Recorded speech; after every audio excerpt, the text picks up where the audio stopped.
Am I the idiot for not telling my wife where her son is, has been hiding? I've been with my wife for 5 years, married for 4.5. I have a daughter. Ma and my wife have 2 kids together and she has Leo, male 16, who she was adamant that I would not parent when we got together. I was fine with that since his dad is still in his life. Leo and his mother don't get on, never have, arguments happen often and he tries to ignore her. It's just him, none of our other kids. I've tried to talk to her about it but she just says that he's not my son. 2 years ago I had to get my daughter's toy from the roof of our house and found him sitting up there in a spot you could not see from the ground, listening to music and reading a book. He looked scared when I saw him. I just gave him a smile, then threw the toy down to my daughter. A couple days later we were the only ones home and he came to me to talk about it. I told him that I get why he needs some time to himself. What he is doing will not damage the roof and there is no way for him to fall off the roof where he sits or the path he takes to get there, out his window. Also, it's not like he is sneaking up there to drink or smoke. Plus my wife has said not to parent him, so I don't have an issue with it and I won't say anything. I did say something to him when I noticed he started bringing a boy up there. I just told him to make sure he is quiet when talking and to not do anything stupid. There have been times where his mother needed him,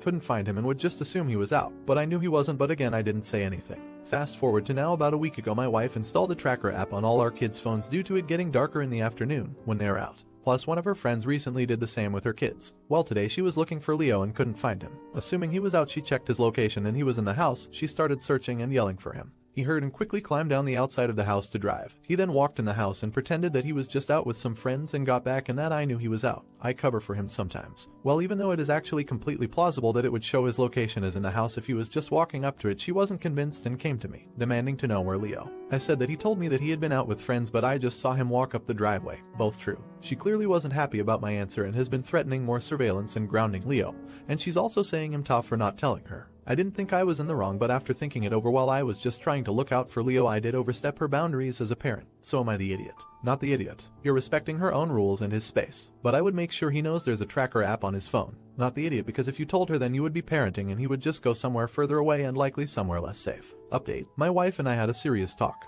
I told her that while I have no intent to replace his father, it is ridiculous that I have no say when it comes to Leo since he lives in my house. I also told her that her behavior towards Leo is smothering and that if she keeps up like this she will drive him away. When I said that, I think it really hit her. She started to listen more and was a lot more receptive to what I had to say. I told her that the tracking app was a violation of their privacy, and that if she wants to keep them then she must let them. My eldest daughter and Leo, our other kids, are young enough where I think tracking them is okay. Turn it on and off. If she wants to know where they are she can call or text them. She tried to get me to tell her where Leo has been hiding. I told her I'm not telling her. I have gained Leo's trust and having an adult round that he can confide in and trust will be very helpful while she's trying to repair her relationship with him. Also, I told her to think about how far she's pushing him if he needs to find a place to hide from her. I told her that we should look into therapy, both as a couple and just for her, as it will be able to help her deal with her emotions and help her on her path to reconnect with her son. At the end of this we had a look at local therapists and she also sat down with Leo and let him tell her how he feels, promising him he can say anything and he won't be in trouble. I'm also going to be having a talk with Leo, just so he knows I'm here for him, also to tell me or his dad if anything happens and to tell him that while his mother wants to make things right,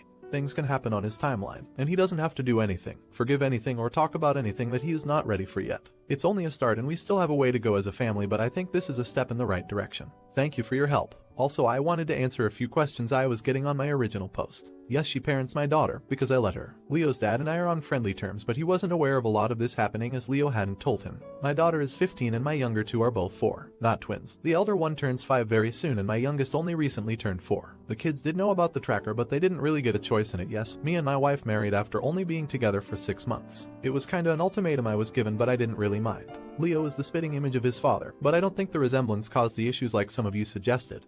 But I don't know for sure since my wife never gave me an answer when I tried to find out why. Not the idiot. Your wife sounds like a narcissist, tracking her son and giving you an ultimatum to marry her after 6 months. She just wants to control everything. Not the idiot. I feel like congratulations are in order with what sounds like amazing progress for everyone.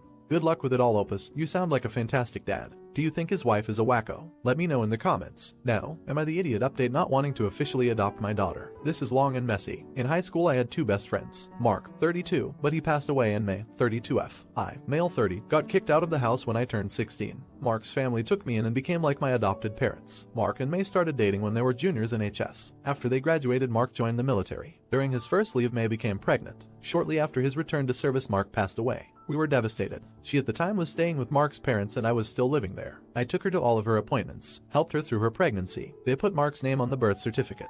By this time I had graduated early and was looking to go to local college. I became busy with school but helped any time I could. 3 years later I graduated and got a good job and my own place. May moved in with me with her now 3 years old daughter Alice. Alice started calling me Dada. We tried to persuade her not to do that, but we failed. A year of us living together I started having real feelings for May. I talked to Mark's parents and they gave me the green light. Nothing happened between us up to this point. 2 years later we married. 1 year after that she gave birth to our daughter Jenny. Yesterday was Alice's 12th birthday. It was just me, May, Alice, Jenny and Mark's parents. We have told her about Mark throughout the years and she knows that he is really her dad. When Alice finished opening her presents she pulled the last one out and handed it to me. I opened it and it was adoption papers. At some point Alice told May that she wanted to be officially my daughter. I explained that she is my daughter and I love her with all my heart. I tried to explain that Mark is her birth father and that she is both his and my daughter. With that I gently explained that I don't think it was a good idea and I would have to think about it. She got upset and ran to her room. Mark's parents ended up leaving. May and I got into a fight. I said I don't want to erase Mark from our history. After some back and forth she called me in awe and walked to Alice's room. She wouldn't let me in to talk and locked me out of the room. This morning she would not talk to me and Alice was still crying. I don't know what to do. Please help. Also I know it will be said divorce is not an option. I plan on going over to Mark's parents later tonight. Edit. I have not talked to Mark's parents yet. I will later tonight. Also we have never discussed this situation in the past. I thought we were in a place of understanding that I am her dad but Mark was her father. Her birthday was on Tuesday. You're the idiot. You got so caught up in honoring someone who is gone that you forgot to honor the person right in front of you. You're the idiot. You didn't want to erase Mark, but you effectively erased yourself as Alice's dad, the only dad she has ever known. And for God's sake, if adopting her is called erasing, you shouldn't have married May. That's even worse. Update. When Mark went on leave for the first time he was home for 2 weeks before he got shipped out. In those 2 weeks Alice was conceived. Mark is 100% Alice's bio dad. Disregarding Alice's feelings was the last thing I wanted to do. May, Alice and Jenny are my world. I don't treat my daughters any different. My feelings for May changed when I saw the way she would interact with Alice after they moved in. It filled my heart with more emotion and love that I had not felt ever before that point. The party was just a close family which is only us four and Mark's, my parents. Since it was a weeknight, they left so we could work things out. Mark is the only reason I made it past my teen years. I was in a deep and dark spiral. He saved me. So when people say he is dead, get over it. I can't. He never gave up on me and I refused to give him up. I went to Mark's parents and had a nice talk with them. They said Mark would be happy and proud of who I am and how well I have taken care of the people he loved. They don't feel like I am replacing their son in any way, but I am a son to them. I called my wife and she agreed to talk. I admitted how I felt we should have had this talk before the party and this could have been avoided. At that she did apologize. I then explained more about why I said what I did, personal feelings and emotions. She said that she thought I would be happy inside. I explained my point of view and she understood my concerns and hesitation. We were finishing the conversation when Jenny ran out of her room and asked if we were okay. I said yes and that I love her very much. I then went to talk to Alice alone. I went to her room and my heart broke again. She was still crying on her bed. I knocked and asked if we could talk. She squeaked out a yes. I sat on the edge of her bed while she had her back to me. I told her that I love her and I will always be her dad. I apologized, saying that I never meant to hurt her. Sometimes adults make mistakes and are not clear with their words or emotions. I made a mistake and hope one day I can make it up to her. I explained Mark was a very important person in my life and I am grateful that he was able to help bring a beautiful and special daughter into my life. I will always love her and that I have the best daughters in the world. Not the full conversation. She turned around and hugged me really tight.